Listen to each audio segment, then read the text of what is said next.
Bonjour, c'est Isabelle Sansonetti, bienvenue sur mon podcast Injonction et Bistouri. Merci, chère auditrice, chers auditeurs, de me prêter vos oreilles attentives. Pour cet épisode, je suis ravie d'accueillir la coach sportive Julie Pujol, très suivie sur Instagram pour ses vidéos d'exercices inspirées du pilates et de la danse, et créatrice des cours de Julie.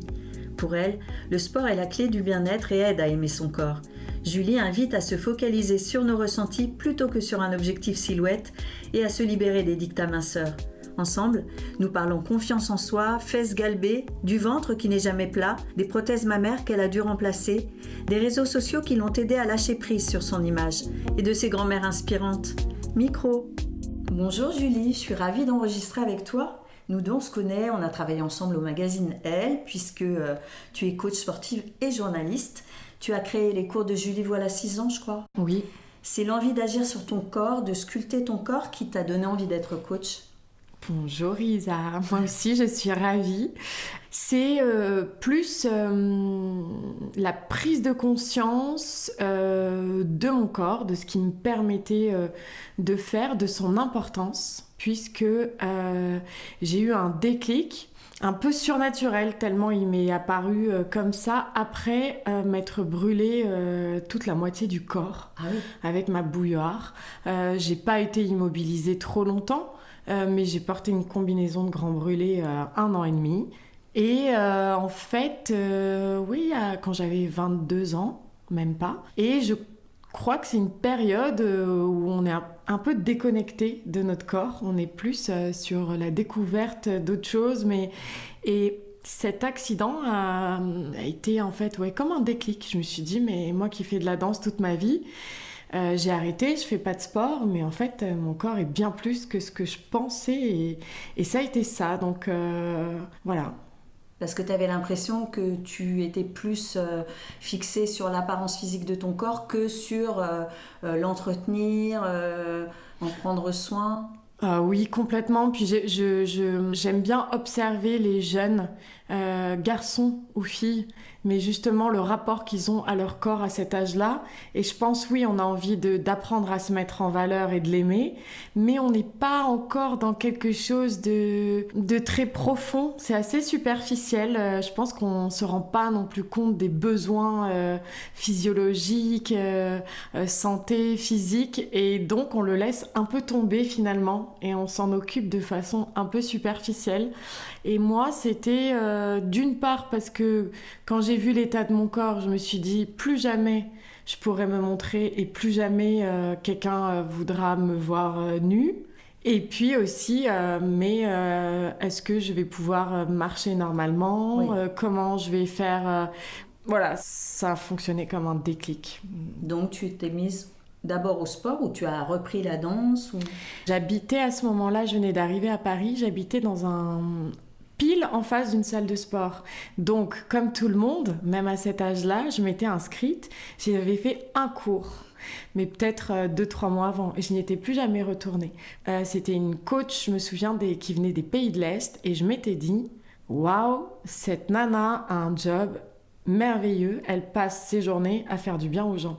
Donc, il s'était quand même passé quelque chose, mais je n'avais pas encore réalisé l'ampleur que ça allait prendre. Donc c'est la reprise d'une activité physique qui t'a aidé à aimer ton corps, ou il y a eu d'autres choses aussi ?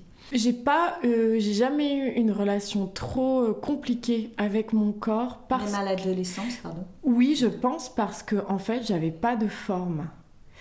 J'ai pas eu à dealer comme je voyais mes amis, mes camarades de classe avec une poitrine qui pousse très jeune, le regard des garçons. Moi, j'étais quand même très très fine. Je pense que ne pas avoir autant de forme que certaines jeunes filles m'a aidée aussi à avoir une relation assez apaisée avec lui dès le début. Et la pratique de la danse, depuis toujours.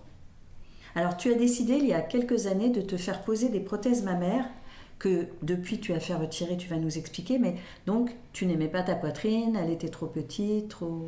C'était un complexe fou, parce que je me souviens que déjà, très très jeune, à 12 ans, j'en avais déjà parlé à mes parents. Aujourd'hui, par exemple, je ne l'aurais pas fait.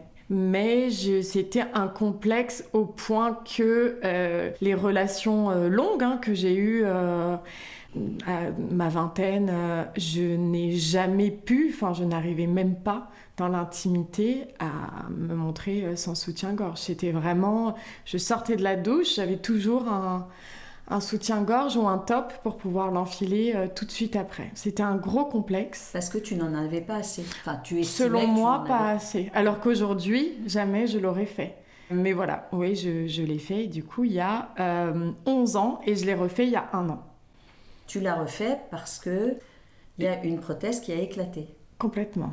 Et apparemment, elle a éclaté. J'avais fait une mammographie ayant une grand-mère qui est décédée des suites d'un cancer du sein à 35 ans. Depuis très jeune, je dois en faire. Et j'ai posé mes prothèses, j'ai fait une mammographie. Et après, on ne peut pas vraiment dire, mais là, les médecins me disaient que la prothèse avait sûrement rompu il y a 9 ans, quoi. Donc, j'ai passé toutes ces années avec une prothèse rompue et je m'en suis rendu compte pendant une autre mammographie. Donc, j'ai dû la changer, FISA. Ah, j'imagine, ouais. Tu l'as changé, tu n'as pas imaginé ne pas en remettre. J'ai imaginé et quand on m'a expliqué que du coup la peau était un peu distendue, même si moi j'ai des toutes petites prothèses, j'ai vraiment les plus petites. Ouais. J'ai les plus petites. Ça te fait quel bonnet en soutien-gorge ? 85B, 90B, vraiment petit. Et en fait, parfois il faut du coup tirer la peau et donc rajouter d'autres cicatrices. Ça m'a fait peur. Et je me suis dit, autant remettre les mêmes. Donc, c'est ce que j'ai fait, au bout de 10 ans. Tu as dû avoir peur quand même. Tu as choisi comment le chirurgien pour cette intervention ? C'était le même que celui qui te les avait posés ou est-ce que Non, pas du tout. J'ai demandé... C'est pas à toi que j'ai demandé ? Je sais plus, j'ai dû demander à 2 personnes. Et je suis allée le rencontrer et je l'ai trouvé bien, sérieux. Et voilà. Tu as quand même appréhendé cette intervention ou finalement tu l'avais déjà fait une fois, donc tu savais un petit peu comment ça se passait, les suites ? J'ai appréhendé par rapport à mon travail, c'est-à-dire il fallait tourner beaucoup de cours en amont, puisqu'après moi, en étant coach et puisque c'était un changement de prothèse, j'ai eu qu'1 mois de repos. Mais il fallait quand même tout préparer à l'avance. Et après, moi, je suis pas du tout... je crains pas trop la douleur. Je suis pas... Du coup, la douleur ne me faisait pas trop peur. Alors pour toi, le mouvement est la clé du bien-être. Tu défends l'idée qu'on s'accepte mieux quand on pratique régulièrement une activité physique avant même d'obtenir des résultats. Est-ce que le sport, ça t'a aidé justement à surmonter cet épisode, par exemple ? Oui, j'en suis persuadée. Pas forcément cet épisode, mais par exemple ma grossesse. Ah oui ? Ouais, moi la grossesse, le postpartum, le sport et beaucoup le pilate et la danse. Et du coup, vu que moi, tous mes cours sont inspirés du pilate et sont à base de pilate et la danse est quand même toujours pas loin, je trouve que le fait d'avoir une meilleure conscience de son corps permet de mieux le gérer, de mieux l'accepter. Et je pense que si j'ai si bien vécu la grossesse et le postpartum, c'est aussi grâce au mouvement, c'est sûr. Oui, quand tu dis mieux l'accepter, c'est notamment... les changements. Voilà. Les changements et puis même je me souviens moi étant auto-entrepreneuse, il fallait que je reprenne très tôt. J'avais pas un congé maternité très important avec le journal, donc les médecins étaient au courant, donc j'avais déjà organisé la rééducation périnéale. Et c'est vrai que après un accouchement, même si moi c'était par césarienne, je trouve que le fait de pouvoir travailler son périnée, savoir ce qui se passe à l'intérieur, pouvoir le tonifier même en étant allongé, en allaitant, il y a quelque chose où le pilate aussi crée une relation quand même assez privilégiée avec son ventre. Oui. Et le ventre est quand même, la peau est relâchée. Là. Il y a quelque chose du coup d'assez rassurant et puis on le prend plus comme un ami. Oui, parce que ça nous arrive souvent aux unes et aux autres de prendre notre corps comme un ennemi, et notamment cette partie du corps. Tu le vois toi dans tes élèves ? Oui, le ventre c'est un grand truc. Et puis je pense que c'est beaucoup la faute au marketing, à la publicité mensongère, qu'utilisent aussi plein de coachs. Et alors, ventre plat, déjà, je comprends pas d'où ça sort, parce que même quand on regarde dans l'art, la sculpture, enfin, tous les ventres féminins, sur toutes les époques, pendant des milliers d'années, ont été représentés toujours avec un petit peu de gras. C'est comme ça, en fait. Et à part quand on est très jeune, ou certains profils où c'est très difficile d'avoir un ventre sec. Certaines femmes l'ont, mais c'est très rare. Du coup, je pense qu'il y a... Puis selon le cycle, notre ventre, il fluctue toute la journée, il fluctue selon... Donc vouloir vendre du ventre plat, je trouve que c'est vraiment un truc qui fait du mal en plus, parce que c'est rarement possible. Oui. Et donc je pense que ça fait beaucoup de mal, et puis ça crée aussi une obsession avec le ventre. Et je me suis rendu compte... à travers moi, mes expériences, mais aussi beaucoup celles de mes élèves, c'est que plus on se focalise sur le ventre, plus on va se dire « Ah tiens, là j'ai mal, ah tiens, il est gonflé », plus en fait ça va augmenter les effets. Alors que si on le laisse tranquille, qu'on accepte qu'ils sont un peu gonflés à la digestion ou pendant l'ovulation, ça passe mieux, et du coup, il y a moins de stress, et donc ça gonfle moins. On le sent un peu, mais qu'est-ce qui te motive dans l'idée d'accompagner les femmes, qu'elles trouvent ou retrouvent un corps qui leur correspond, qu'elles aiment, ou un corps plus sculpté ? C'est pas pour le physique, même si c'est le premier truc c'est pour des objectifs soit esthétiques, soit santé, soit les deux qu'on se lance. Mais moi, mon grand plaisir, c'est quand en général, c'est au bout de 3-4 semaines, j'ai toujours un petit message ou des filles qui viennent me voir et qui me disent je me suis lancée dans tes cours pour me transformer physiquement. Je vois déjà des effets dingues en peu de temps, mais en fait, c'est même plus ça qui compte. Ce qui compte, c'est que dans ma tête, j'ai complètement changé. Et souvent, ça, c'est quasiment tout le temps qu'elles me disent « Je ne culpabilise plus de mes excès de nourriture. » Et du coup, je prends beaucoup moins de poids, je me suis stabilisée. C'est pour ça que là encore, je crois que le stress a vraiment un impact. Et puis elles se sentent sexy, elles se sentent moi j'aime bien dire que tout ce qu'on fait, par exemple le renforcement musculaire, c'est aussi une allégorie on renforce son mental, sa confiance en soi, on assouplit les articulations et les muscles, mais on assouplit aussi le mental, on refait circuler les fluides, l'énergie, mais dans le cerveau aussi, l'esprit, tout s'apaise. Il y a vraiment un lien, et puis il n'y a qu'à voir, quoi. On fait une séance, on commence une séance de sport, peut-être le moral à 0 et pas confiante, et avant la fin, moi j'aime bien leur dire alors, par rapport à tout à l'heure, la différence.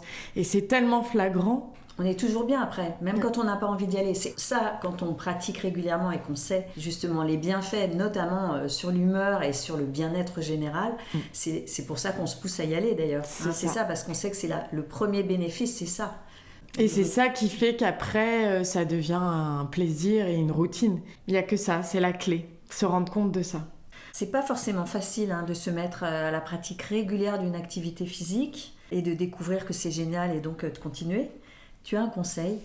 Oui, j'en ai plusieurs, parce que ça, c'est la satisfaction première dans mon métier. C'est, là encore hier, une dame de 81 ans qui m'a dit « J'ai jamais réussi à me mettre au sport. Ça fait 3 mois que je fais vos cours, que je suis régulière. » Ça, pour moi, c'est tout gagné.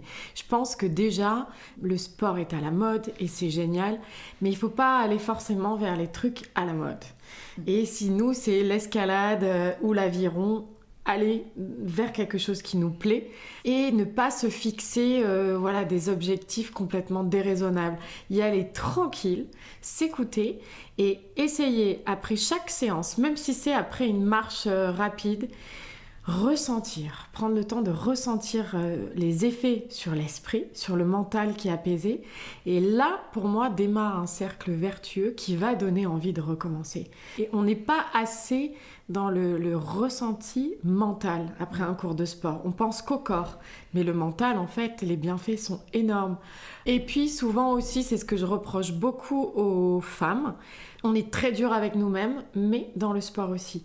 Et c'est-à-dire qu'au lieu de faire attention, d'observer tous les progrès, parce qu'il y en a tout le temps, à chaque séance, on va être totalement focalisé sur nos difficultés.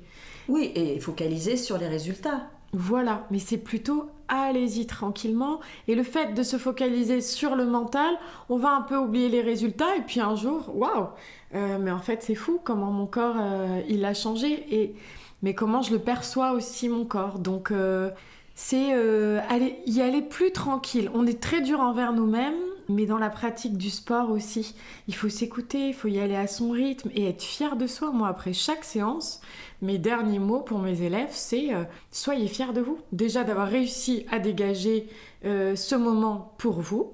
C'est un moment où vous avez eu mal, certes, mais qui était destiné à vous faire du bien, juste à vous, où on pense à autre chose. Et rien que ça, c'est énorme. Et après, être fier de soi, des mouvements qu'on a faits et d'être plus attentive au progrès et au ressenti. Et après, en général, c'est gagné. Tu as utilisé un mot, se faire du mal pour se faire du bien. Parfois, c'est pas évident non plus, parce que parfois, on peut se faire du mal et ça fait du mal. Tu vois, comment tu fais? Souvent, les gens qui ont du mal à s'y mettre, c'est des gens aussi qui sont assez loin du ressenti de leur corps et assez loin de comment leur corps marche et tout ça. Et donc, si on va trop loin, on risque la blessure. Comment on sait que ce qu'on fait là, en ce moment, ça va nous faire du bien forcément et pas... Ça, c'est l'affaire du coach. Et le problème, c'est qu'il y a plein de coachs pas assez formés, donc du coup, on se blesse. Et il y a aussi plein de coachs qui sont dans le « on y va, coûte que coûte ».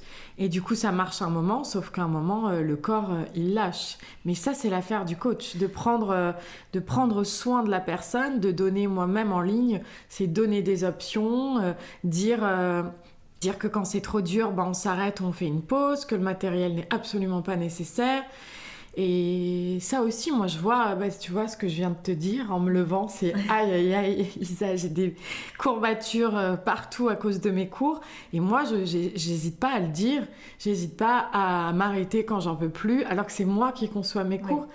Mais du coup, les filles, elles disent, si elle-même, elle a du mal à tenir, moi c'est normal si j'arrête.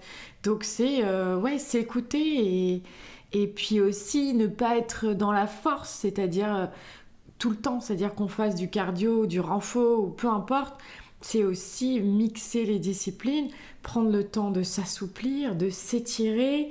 Et souvent, oui, quand on se met à fond dans le sport, mais c'est très masculin aussi, je trouve. On s'écoute pas, on n'écoute pas son corps. Oui, il faut aussi l'étirer, il faut aussi respirer. Mais tu viens de dire que nous, les femmes aussi, on est parfois très dures. Et donc, ça veut dire que quand tu es hyper enthousiaste à l'idée de te remettre au sport et d'avoir des résultats, souvent, tu y vas tellement fort, effectivement, sans tenir compte que tu as pris une pause très longue et qu'il faut peut-être réhabituer tes muscles, ta respiration et tout ça, tes tendons. Bien sûr que c'est une part de responsabilité du coach, mais aussi que la personne, elle doit aussi sentir ses limites. Oui, mais ça pour moi, c'est un coach, que ce soit, peu importe la discipline, c'est au coach aussi de sentir, de faire du sur-mesure, de s'adapter. Et en ligne, c'est aussi possible. Moi, par exemple, si on peut couper le cours en deux, c'est pour ça. Pour quand on débute, quand on est obèse, quand on est âgé, quand on est blessé, c'est de pouvoir s'arrêter au bout de 20 minutes, pouvoir reprendre après. Ça, je pense que c'est à nous de guider les professionnels et aussi à les pratiquants de s'écouter, quoi. Ouais. S'écouter. Ou il y en a, par exemple, qui me disent je culpabilise à fond parce que j'ai eu la grippe, j'ai pas fait de sport pendant une semaine, je suis nulle. Mais enfin, il faut laisser le corps au repos. Et c'est normal. Et aussi se dire, quand on s'arrête, souvent il y a beaucoup de culpabilité d'avoir arrêté pendant les vacances, tout ça. Et moi je dis, c'est bien de laisser le corps au repos. Et moi je vois, j'ai rien fait pendant 10 jours. Hier j'ai repris le sport et en fait je sens qu'il s'est reposé. Et que du coup je vais plus loin, je suis meilleure. C'est important de laisser du repos. Ce truc là de faire du sport tous les jours, moi je suis pas d'accord. Les muscles, ils ont besoin d'être au repos pour se reconstruire et bien se reconstruire. Alors tu donnes beaucoup de conseils pour galber les fesses, c'est vrai qu'elles sont très malmenées par la sédentarité. On est beaucoup assises devant nos ordi, enfin dans beaucoup de métiers finalement. Tu parles même de fesses amnésiques. Pour toi, donc, elles ne sont pas seulement un atout visuel pour la silhouette. Oui, bien sûr, c'est le plus gros groupe musculaire du corps. Il est au centre. Et donc non, c'est hyper important. Et puis oui, ces fesses amnésiques, c'est un médecin canadien qui a mis ce terme dessus. Mais en fait, c'est non seulement alors, physique, c'est-à-dire que les fesses s'aplatissent, et le fait d'être assis autant de temps dans la journée fait que les muscles s'atrophient, mais après, ils sont beaucoup moins réceptifs. C'est-à-dire qu'on va, je sais pas moi, faire des squats après pendant une séance de sport, et on va pas du tout sentir les fesses, parce que les muscles n'arrivent plus à réagir. Et le problème, c'est que ça entraîne du coup des douleurs dorsales après importantes, puisqu'on compense. Donc c'est hyper important. Puis moi, je suis une fan d'Usain Bolt. Je me suis beaucoup, je continue, inspirée de ses entraînements. Ah oui. Et pour l'explosivité notamment, c'est hyper important de travailler les fessiers. C'est quand même aussi un muscle qui entre en compte dans la marche, tout ça. Donc moi, je les ai toujours vus aussi avec d'autres, pas du tout que esthétiques. Même si je suis très attachée aussi à ce que ça donne esthétiquement. Bien sûr, d'autant que tu nous disais que tu as été très fine et sans spécialement de forme. Donc toujours des fesses. Ah oui, quand même. Toujours des fesses, oui, toujours des fesses. Mais après, plus on mange, plus on les muscle, plus elles se voient. Mais j'ai toujours eu des fesses. On garde quand même aussi sa nature de fesses. Moi, je suis une férue de hip-hop aussi depuis l'enfance. Du coup, j'ai été biberonnée au clip de rap depuis toujours. Donc, c'est un truc qui est vachement en moi. Et aujourd'hui...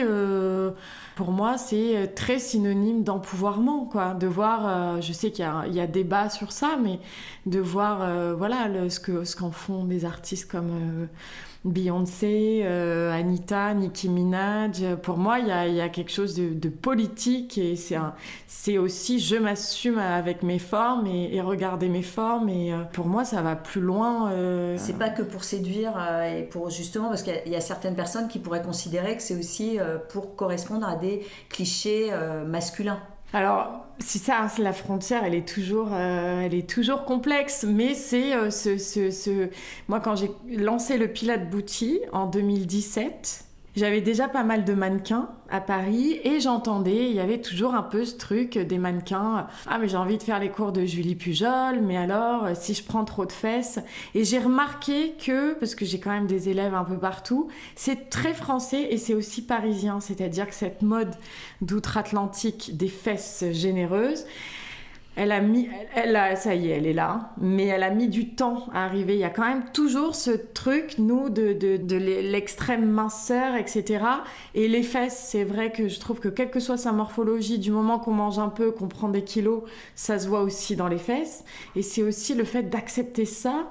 Voilà, la cellulite, moi, je ne trouve pas ça disgracieux. Et je pense que c'est aussi beaucoup dû à mon petit garçon est métis guadeloupéen, donc je vais en Guadeloupe régulièrement. Et je trouve que les femmes là-bas sont très inspirantes parce que ne voient pas la chose pareil. Et c'est vraiment, non, la cellulite, c'est même sexy.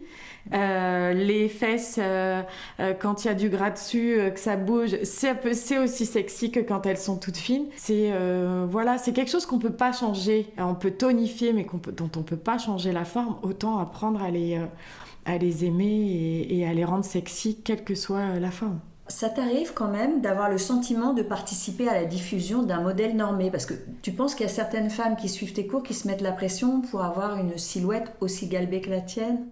Je pense pas, je pense qu'on est toujours... je pense que c'est important l'image physique d'un coach, même si on choisit un homme et qu'on est une femme et vice-versa, parce qu'il y a un côté aussi motivant, faut pas se mentir. Moi je le vois, hein, des fois quand je pars en vacances au soleil, que je mets des photos en maillot, on le sent. Qu'il y a un côté qui booste, qui donne envie aussi. Mais je ressens pas non plus à la majorité des coachs très musclés, très dessinés. Et puis, par exemple, sur mon site internet, c'est mes meilleures amies qui posent. Et du coup, j'ai fait exprès de leur demander pas être toute seule, parce que du coup, il y a tous les corps, toutes les couleurs de peau. Et je pense que... Non, je pense que au contraire, j'essaie vraiment d'inclure. Je pense que ça, le message passe bien avec mes élèves et voilà. Puis ouais, non, je crois que je suis beaucoup moins fit que les fit girls. Que beaucoup, bah oui, oui, oui. Tu l'as évoqué quand même tout à l'heure, un corps dans lequel on se sent bien, ça peut être un corps musclé, mais finalement, on peut aussi se sentir bien dans un corps avec des rondeurs qui n'est pas complètement dans la norme et tout ça, que mal et insatisfait de son corps avec un corps de mannequin ou en tout cas qui semble plus s'approcher les normes. C'est aussi ton... Ah oui, bien sûr. Oui, oui, je pense que c'est pour ça qu'il faut se libérer un peu des injonctions. Et j'ai l'impression que chez les jeunes filles, il y a un truc qui est en train de se passer. Mais je sais pas, parce que là, je vois qu'on reparle d'extrême maigreur. Ouais. Donc, je sais pas. Je pense qu'il y a quelque chose... Oui, parce qu'avec le courant du body positivisme, on pourrait se dire que les choses, quand même, l'idée d'accepter son corps avec sa réalité morphologique, parce que comme tu le soulignes, effectivement, on peut le tonifier et puis l'accepter avec des rondeurs. Le body positivisme, est-ce que finalement c'est resté très ancré ou est-ce que c'est pas acquis pour tout le monde Bah, je sais pas, là je m'interrogeais, j'entendais hier les dangers là apparemment avec l'Ozempic, là, le médicament qui devient très à la mode pour... du coup je lisais un truc où il disait est-ce que c'est la fin en fait des rééquilibrages alimentaires, etc. grâce à cause de ce médicament. Et c'est marrant, moi je vais souvent regarder les Kardashians, que je ne suis absolument pas, que je ne connais pas bien, j'ai jamais regardé la série, mais je sais... à force d'écouter aussi mes élèves depuis des années, que les tendances viennent beaucoup d'elles. Et c'est marrant, hier j'ai regardé la jeune, là, Kylie, et je me suis dit waouh, en effet ça sent pas bon, parce que en fait elle est d'une extrême maigreur. Enfin les photos, là on est au mois de janvier, c'était... Mais vu que avec la médecine esthétique, enfin la chirurgie, je sais pas, ben du coup elle a des formes hyper impressionnante, ça crée un truc et c'est ça le problème, c'est que je pense que nos yeux se sont habitués sur les réseaux beaucoup à des corps qui sont surnaturels, qui n'existent pas. Et là, elle, hier, je la voyais, je vois l'extrême maigreur avec les clavicules, les omoplates. Et Kim Kardashian aussi. Elles ont des bras et des bustes mais minuscules, ultra maigres, mais des fesses qui sont... C'est impossible d'avoir un corps comme ça naturellement. Un ventre, une taille super fine, des seins... Du coup, ça fait du mal en fait, sans vouloir les blâmer non plus, mais moi je le vois, on me demande des choses qu'on ne me demandait pas du tout avant. Les jeunes femmes elles me demandent, ça fait 4 ans, jamais avant on m'aurait demandé ça. Vu qu'elles voient par exemple les Kardashians avec en façon Betty Boop, les injections ou les prothèses, je sais pas, ou le BBL là, qui font gonfler le côté des fesses, on me demande quels sont les exercices qui font gonfler le côté des fesses. Et souvent, alors j'ai quelques photos d'athlètes, j'aime beaucoup les athlètes du 200 mètres, 100 mètres, parce qu'elles ont des fesses extrêmement musclées et on voit bien le trou, il y a un trou sur le côté. À part certaines morphologies méditerranéennes et encore c'est rare, on peut pas avoir des... C'est pas possible. On se rend plus compte que ce sont des corps qu'on ne peut pas avoir naturellement. Et c'est peut-être ça le problème. Je pense que quand les prothèses au sein sont arrivées, vu que c'est une zone qu'on peut pas muscler, qu'on peut refaire un peu remonter, mais je pense qu'on a compris, il n'y avait pas de problème avec le cerveau. Mais là, les fesses, c'est différent. Et du coup, il y a des jeunes filles qui se disent bon, bah, si je fais de la muscu, machin, je vais avoir les fesses. Non, c'est pas possible d'avoir ce genre de corps. Et peut-être qu'on n'en parle pas assez. C'est ce que tu appelles des attentes irréalistes. Ah ouais, complètement. Et beaucoup chez les jeunes. Beaucoup chez les jeunes filles, je le vois. Parce que nous, on a peut-être plus de distance. Puis même moi, je vois sur les réseaux sociaux, je suis très peu de personnes, mais je suis abreuvée d'images comme ça. Des fois, je m'arrête, je me dis, mais qu'est-ce que c'est surréaliste. Et alors justement, tu fais bien de parler des réseaux sociaux et des personnes que tu suis. Tu es inspirée par quel type de beauté, quel type de femme, quel type de... Bah alors moi, j'ai vraiment grandi dans une famille... Mon papa adorait, a été très doué en photo, faisait beaucoup de photos, adorait les femmes, comme mes frères, et ma mère aussi. Donc moi, j'ai grandi avec une maman qui, quand on était au resto ou dans la rue, c'est elle qui disait à mon père « Oh là là, mais regarde comme elle est belle !» Donc moi, je regarde beaucoup les filles, peut-être plus que les garçons, quoi. Oui. Mais...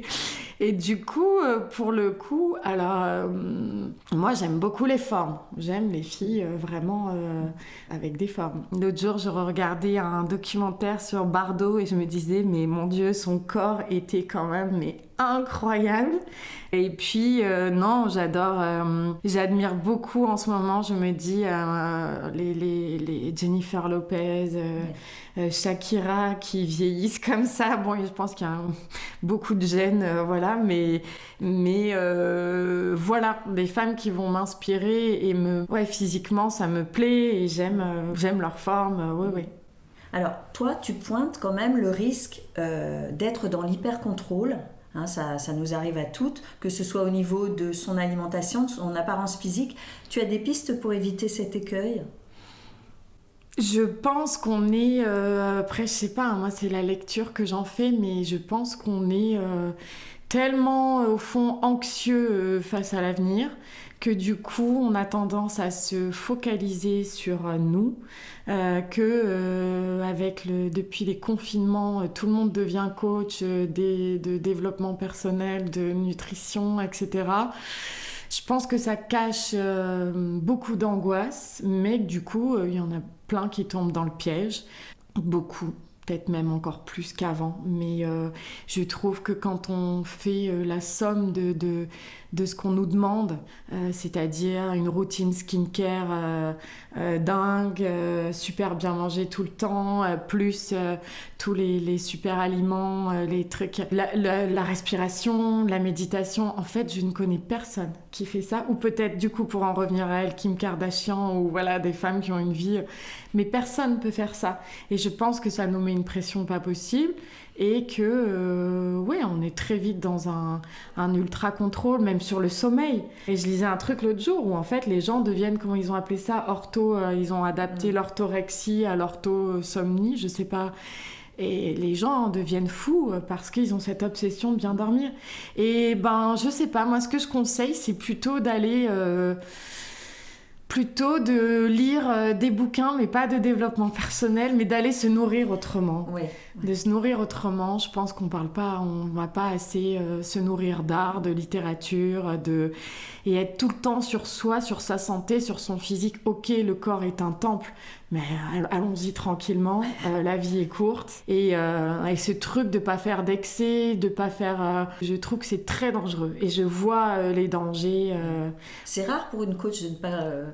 contrôler Toi, tu contrôles pas ton alimentation, par exemple? Non, j'en parle pas parce que j'ai beaucoup de chance, parce que j'ai une morphologie, je pense, ou un métabolisme où je brûle beaucoup. Je fais du sport depuis super longtemps, donc il y a aussi ça. Et moi, j'ai une nourriture je viens du sud-ouest, d'une famille d'épicuriens. J'ai une nourriture par mes grands-mères très mince, j'aime bien le nom, c'est Anne-Sophie Pic qui dit pas rassurante mais enfantine. Voilà, moi c'est mes tartines au Nutella, je goûte tous les après-midi, des céréales, mais à côté de ça je mange très bien. Plein de fruits et légumes, local, bio au max, pas de produits transformés, et c'est un équilibre, mais je fume des clopes régulièrement, j'adore le bon vin, bien sûr. Et je trouve là on est dans une ère où moi les icônes rock'n'roll me manquent énormément, parce que je trouve que c'est bon aussi moi, des nanas comme Béatrice Dalle, humainement, à tous les niveaux, me font du bien, parce que ça va, quoi. On peut... là, tout, c'est très bien. Voilà, il n'y a pas de... C'est très bien de parler, de faire attention à l'alcool et tout, parce que je trouve les gens ont des gros problèmes avec l'alcool. Mais... faut aussi s'autoriser des choses, quoi. Lâcher du lest. La vie, elle est courte, franchement, et tout est une question d'équilibre. Et alors justement, on l'a évoqué, mais j'y reviens, tu encourages aussi celles qui te suivent à mettre à distance les dictats minceur et beauté. Toi-même, tu y arrives tous les jours, ou il y a des jours où c'est plus difficile que d'autres de ne pas se soumettre ou en tout cas se sentir à la merci de certaines injonctions? Ouais, des fois je culpabilise et puis aussi des fois je me dis ah bah oui mais je suis pas une coach comme les autres, pourquoi moi je m'en fiche de... Oui, j'ai un côté où je pense que je le garderai tout le temps mais en même temps je suis contente et puis j'ai ce truc où comme je disais tout à l'heure si là par exemple pendant les vacances je vais manger du Nutella tous les matins mais en fait la cellulite que ça me crée ben moi je l'aime bien et du coup ça me rajoute des formes donc il y a quelque chose en fait où ça me plaît aussi et bah là j'ai fait la fête pour Noël, pour le réveillon et j'ai écrit à mes amis le 5 janvier et en fait je leur ai dit mais vous vous rendez compte en même pas 5 jours, les moments inoubliables qu'on vient de se fabriquer, quoi, les souvenirs.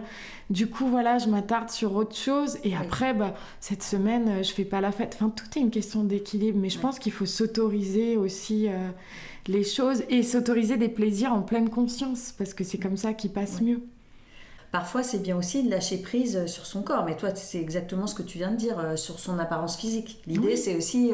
et puis, peut-être de repasser par les sensations, parce qu'on scrute beaucoup nos corps, nos visages dans le miroir. Mais ce qui est génial, c'est quand tu passes par les sensations, tu vis ton corps complètement autrement. Et c'est ce que tu dis, toi, là, en disant... Oui, et puis j'ai des grands-mères, mes 2 grands-mères et ma grande-tante. Il m'en reste une. Les autres sont mortes à 98 et 104 ans, il n'y a pas longtemps. Et je pense qu'elles m'ont vraiment transmis ça. Et ma mère aussi. Mais c'était des femmes très indépendantes, très libres pour l'époque, toutes. Oui. Et qui ont toujours fait beaucoup de sport. 3 fois par semaine de la gym, de la marche en montagne, mais elles ont toujours très bien mangé, mais le matin c'était de la confiture qu'elles avaient faite elles-mêmes, un petit verre de vin le soir, ma grand-mère toujours un petit whisky avec sa pipe, alors oui, mais à côté de ça, une nourriture, c'était une autre époque, mais une nourriture super saine, un mode de vie très sain, cultiver le bonheur, manger que des bonnes choses, enfin voilà, elle faisait des gâteaux, elle les faisait elle-même, c'était que des bons produits. Et ça, je pense que ça m'est vraiment resté. Et, il y en a qui ont fait de la chirurgie esthétique ou c'était pas... Non, à l'époque, pas du tout. Enfin, il y a des familles où ça se faisait même au niveau de la grand-mère, mais non. Toi... Non, et puis là, je pense qu'elles... Enfin non, j'allais dire elles étaient trop vieilles, mais non. Alors pour en revenir d'ailleurs au sujet phare d'Injonction et Bistouri, les réseaux sociaux font la part belle à la peau zéro défaut. Et toi, tu t'exposes beaucoup puisque tu fais tes cours en vidéo. Tu as déjà imaginé recourir à la médecine ou recouru d'ailleurs à la médecine esthétique ? Alors moi, je suis une obsédée de la peau. Vraiment, ça, c'est mon truc. Je pense que c'est aussi un peu à cause de toutes mes années chez elle, un peu à cause de tout. Merci. Mais j'en suis ravie. Mais j'adore, autant je m'en fous des sacs à main ou des bijoux, mais alors par contre, je peux mettre de l'argent dans des soins, dans des gadgets. J'adore ça. Ça fait pas longtemps, ça doit faire 6 ans. Avant, j'étais plutôt team graisse à traire au soleil. Oui, moi, ce qui m'a vachement changé, c'est la mésothérapie. Je trouve là au niveau des joues que ça m'aide à moi qui suis très creusée. Alors mon petit plan, je n'ai pas encore fait quoi que ce soit, mais mon plan c'est, parce que j'ai lu aussi ce que nos collègues ont écrit dernièrement dans le L, c'est essayer de tenir le plus longtemps possible sans faire d'injection et après faire un mini lifting. Parce que moi ce qui me fait peur c'est le fait de devoir y retourner. Et c'était déjà une peur que j'avais pour la chirurgie des seins. C'est-à-dire, je me suis dit, quand il faudra changer les prothèses, imagine, on ne sait pas de quoi il fait demain, si tu n'as pas les moyens, etc., comment tu vas refaire ? Et là, je me dis, si on fait des injections et qu'après, il faut revenir tout le temps, et puis il y a cet effet gonflé qui ne me plaît pas chez les autres. Il y en a chez qui c'est vraiment réussi, mais voilà. Et j'ai la chance d'avoir une grand-mère et un papa qui ont eu la peau bien distendue à la fin, mais qui n'ont pas ridé, très peu. Donc pour le moment, ça va. Mais franchement, je me dis, un lifting... Ouais, c'est ce que je me suis dit. En essayant d'attendre pour les... Et la mésothérapie, je trouve ça super. Après... Donc ça, c'est de la médecine esthétique quand même. Ouais. Et puis, Des massages peut-être ? Mais je suis une dingo de massages. Donc ça, j'en fais régulièrement. Ah oui. Ça, c'est mon luxe. Ça, c'est mon luxe. Et toute seule... Alors, le matin, c'est la course parce que j'ai mon fils, que je suis toute seule. Mais je fais le petit-déj avec un masque à LED. Je mange mes œufs avec mon truc zip radiofréquence, nanofréquence. Et le soir, dans le lit, je me masse au moins 2 minutes. Et le matin, je me masse au moins 1 minute. Et ça a franchement changé la qualité de ma peau. Franchement. Et c'est plutôt donc des automassages que d'aller te faire masser parce que ça coûte aussi assez cher. Et puis ça prend du temps, mais par contre, dès que je peux... Et je pense que ça aussi, ça change tout. Le fait d'avoir le massage du visage est aussi relaxant qu'un massage du corps. Et souvent, quand on me dit, l'autre jour, c'est des mamans de l'école qui me disaient « Non, mais comment tu vas avoir le temps ?» Mais moi, j'ai encore moins le temps que vous. Parce que moi, j'ai pas le papa ou une autre maman qui m'aide. Et en fait, ça ne me prend pas plus d'1 minute. Alors oui, je le fais en faisant des trucs, en faisant cuire mes œufs. Mais en fait, c'est en 1 minute déjà. Il y a des manœuvres. Quand j'arrête de le faire, je le vois. Oui. En plus, c'est la régularité qui compte. C'est ça. Tu fais quoi les jours où tu n'es pas satisfaite de ton apparence physique ? Où tu n'as pas la bonne énergie ? Ou quelles sont tes ressources ? Faire du sport, ça change tout. Ça, franchement, ça change tout. Et après, laisser passer. Je laisse passer. Là, j'ai une amie l'autre jour qui nous a écrit avant-hier soir et qui est rentrée à vélo quand on s'est quittés et qui m'a dit « Oh là là, les filles, elle sort d'une rupture, elle allait pas... voilà, c'est compliqué. » Elle m'a dit « Je me suis fait draguer, mais qu'est-ce que ça fait du bien, ça faisait longtemps. » Et en fait, je lui ai dit « Mais c'est parce que dans ta tête, ça va mieux. » Et c'est fou à quel point le mental va influencer la confiance en nous, le regard qu'on porte sur nous. Du coup, les jours où je me sens, où j'arrive pas à me regarder dans le miroir, juste je me regarde pas dans le miroir. Mais tu fais quand même tes cours vidéo. Voilà, et quand je fais un cours, après, en fait, je m'en fous, quoi. Et ça, je pense que l'âge joue beaucoup. Je sais pas, j'ai jamais su trop dire si c'était l'âge ou la maternité, ou les deux, mais je pense que c'est l'âge, parce qu'on n'est pas obligé d'avoir un enfant, mais on prend plus de recul sur ça. Oui, tu me disais l'autre jour, quand on a préparé l'entretien, que tu réussis parfois à faire des vidéos sans être forcément maquillée. Je suis jamais maquillée. D'accord. Et hier, justement, quand j'ai eu un truc à la télé, et ça m'avait tellement stressée que j'ai fait une insomnie comme jamais, c'est-à-dire que j'ai pas dormi de la nuit, ça ne m'est jamais arrivé. Et donc, j'appréhendais, je disais, waouh, ma tête, je sentais que j'avais mal au visage, mal aux traits, que j'étais gonflée. Et hier, en regardant le reportage, oui, je le vois que j'ai des énormes cernes et que... Mais en fait, je m'en fous. C'est pas ça qui... Ça, c'est fort quand même de réussir à mettre à distance la façon dont on se regarde, parce que souvent, on est nombreuses à justement être très, très axées sur la façon de se présenter, l'image de soi qu'on renvoie aux autres, et toi, non. Je pense que les réseaux sociaux m'ont aussi aidée, en plus de l'âge. Je pense que l'âge permet de se voir plus dans la globalité. C'est-à-dire, il y a une silhouette, il y a, comme on disait souvent toutes les deux pour certains articles, la posture, l'allure font beaucoup. Il ne faut pas se regarder morceau, zone après zone. Le visage, on se voit d'une certaine manière, mais il y a aussi le charme, etc. Et les réseaux sociaux, moi j'étais pendant le confinement, quand il a fallu commencer à faire des stories, je me souviens très bien de la première. Je l'ai faite, je me suis regardée sans la poster. Je me suis dit, mais c'est pas possible. Je peux pas, je suis horrible. Et en fait, là, je me suis dit, soit tu vas te maquiller alors que tu mets pas de maquillage. Donc, tu vas t'acheter du maquillage, tu te maquilles, tu contrôles tout. Et du coup, tu rentres dans un truc qui, à mon avis, est très nocif. Soit tu lâches. Et j'ai lâché. Et ça, c'est une grande fierté aujourd'hui de faire mes cours pas maquillée, pas coiffée, mais je m'en fous. Jamais je vais me dire je suis moche. Je m'en fous. Oui, bien sûr que je suis pas préparée. Et ça, c'est énorme. Et ça, c'est un truc que je dis souvent aux jeunes femmes. Parce que je crois que ça vient avec le temps. Oui, ça c'est sûr que moi, j'ai commencé à sortir sans être maquillée il y a quelques années. Mais en fait... Moi, ça aurait été impossible avant. Mais impossible. Par contre, tu te maquilles... Là, c'est du permanent.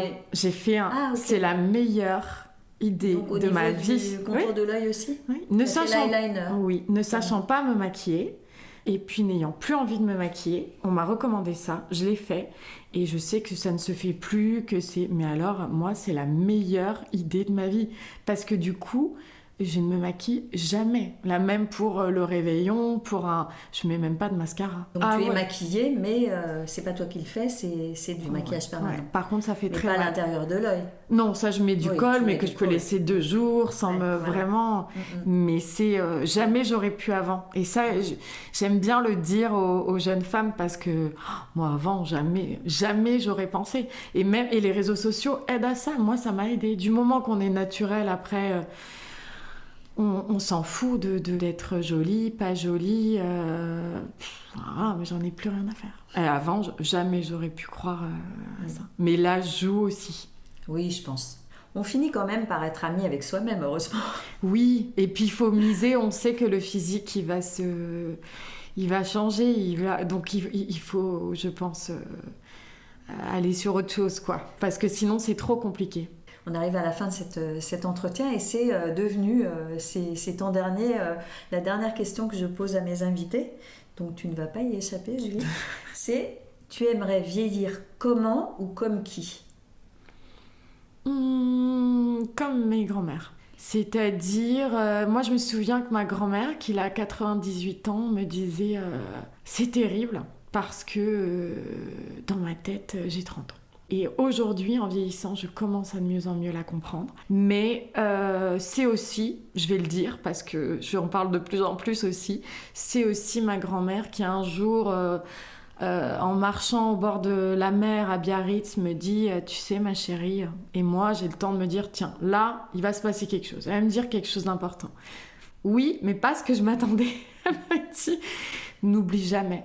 Que même à 72 ans, on peut toujours avoir des orgasmes. Et là, je me suis dit, mais j'étais gênée, j'étais là, mais qu'est-ce qu'elle me raconte ? Et en fait, je me dis, bah oui, c'est ça que je veux. Ah, j'étais jeune, j'avais 13-14 ans, j'étais là, brrr, mamie ! Et aujourd'hui, j'adore sa liberté et ça s'arrête tellement vite, ça peut tellement s'arrêter, basculer du jour au lendemain. C'est vieillir comme elle, quoi, en se sentant jeune. Elle a des amis qui ont 40, 45 ans. Je pense que ça aide. Ma mère aussi, énormément, qui est une bonne vivante, qui profite de la vie. Et elles vieillissent bien et vraiment heureuses. Et c'est là que je me dis, ouais, tout est dans la tête. Et puis, il faut accepter, parce que de toute façon, on n'a pas le choix. Donc, autant profiter de chaque jour et voilà. Merci beaucoup, Julie, d'avoir partagé avec nous ton approche de l'exercice physique, facteur d'humeur joyeuse et d'image de soi sereine. Chère auditrice, chers auditeurs, j'espère que vous avez apprécié cet épisode et que vous le partagerez autour de vous. J'attends votre commentaire, une question ou toute autre remarque sur mon compte Instagram Injonction et Bistouri. N'oubliez pas, bien sûr, de vous abonner, de mettre 5 étoiles sur votre plateforme préférée. C'est précieux pour augmenter la visibilité et les écoutes de ce podcast indépendant.